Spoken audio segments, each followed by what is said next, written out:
Our next session, we will discuss emerging hallmarks of cancer. So these are hallmarks 6 through 8, and these hallmarks enable a cancer cell to be more fit for competing, surviving, and reproducing within the host, the human body.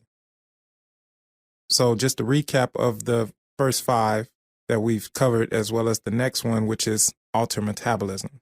So the first 5 hallmarks are replicative immortality, genome instability, evading growth suppression, sustained proliferation, resist cell death, and alter metabolism. One of the key ways a cancer cell differs from a normal cell is its metabolism. We will discuss this alter metabolism in cancer and how it allows cells to obtain energy from alternate sources that a normal cell typically does not use. Hallmark number 6, alter metabolism.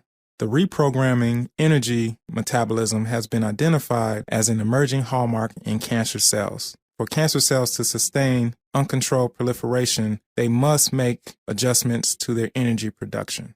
Cancer cells do this by finding and using alternative sources and alternate metabolic pathways.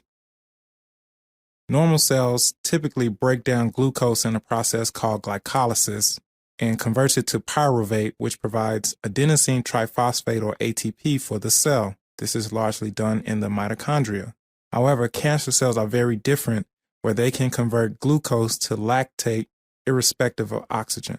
Molecular cancer research also reveals a number of activated mutations in enzymes that help exacerbate this process. This allows cancer cells to divert metabolites for useful anabolic processes such as mitosis.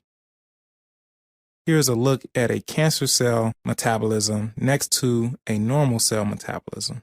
One of the first scientists to make this observation was Otto Warburg, and this is known as the Warburg effect, whereas a normal cell takes in glucose, breaks it down by glycolysis to pyruvate, and in the mitochondria it undergoes the Krebs cycle, which produces 36 ATP molecules in CO2, whereas a cancer cell undergoes aerobic glycolysis, produces low ATP and lactate, which is important for cell proliferation and biomass incorporation.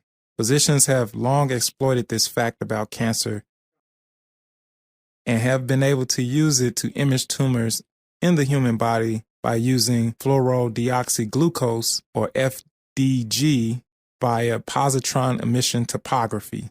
On the left side of your screen, you can see a patient's colon cancer tumors, which take up high levels of glucose. They also take up the FDG, and you can image this by PET imaging. And on the right side of your screen, you can see the molecule FTG and its chemistry. Imaging will be discussed in more detail in a later lecture.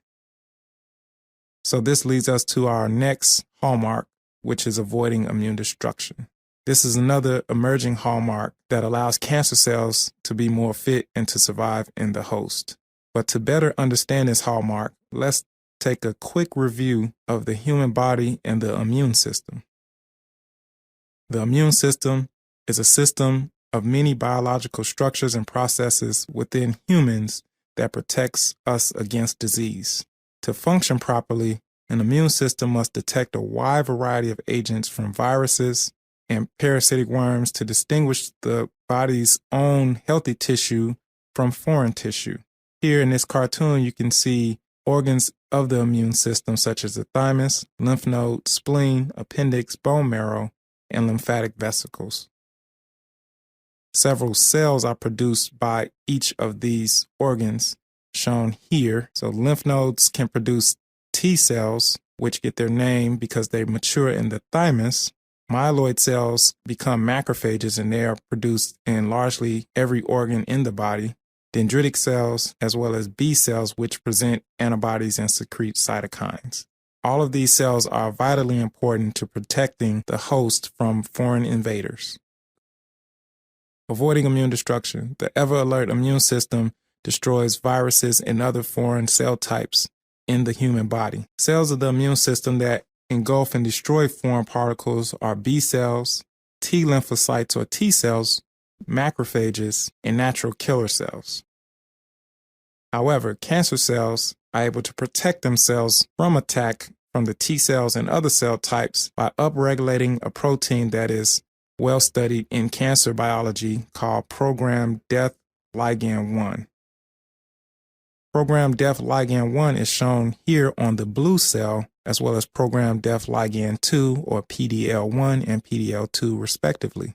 These proteins are transmembrane, meaning that they are extracellular and intracellular, and they play a major role in suppressing immune system during particular events such as pregnancy, tissue allografts, autoimmune disease, and other disease states such as hepatitis.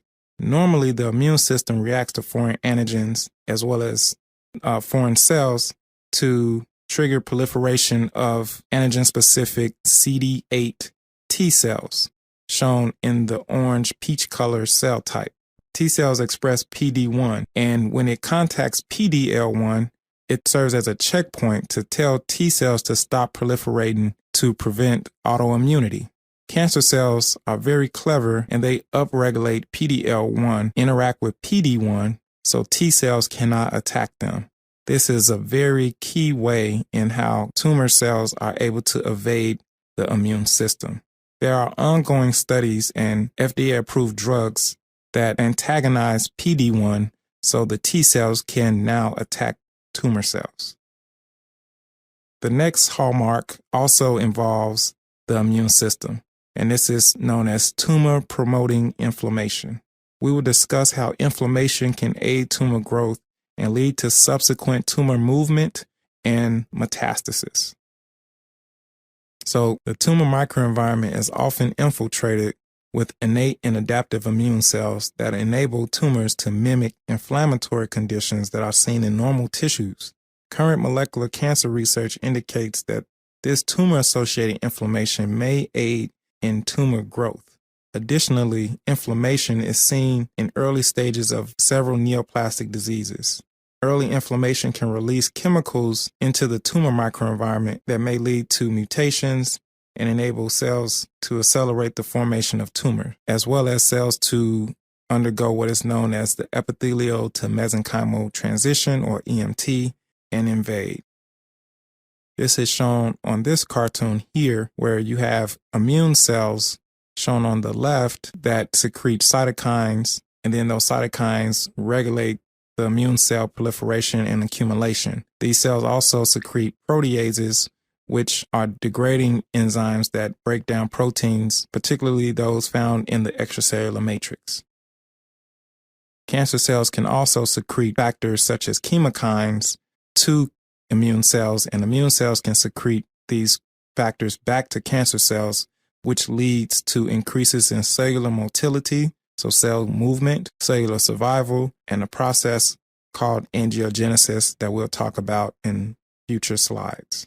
All of this enables tumor cells to grow, survive, and invade. So that is it for this section. I think you can appreciate the emerging cellular hallmarks of cancer. You will now have a short quiz, and in the next session, we'll discuss angiogenesis and metastasis.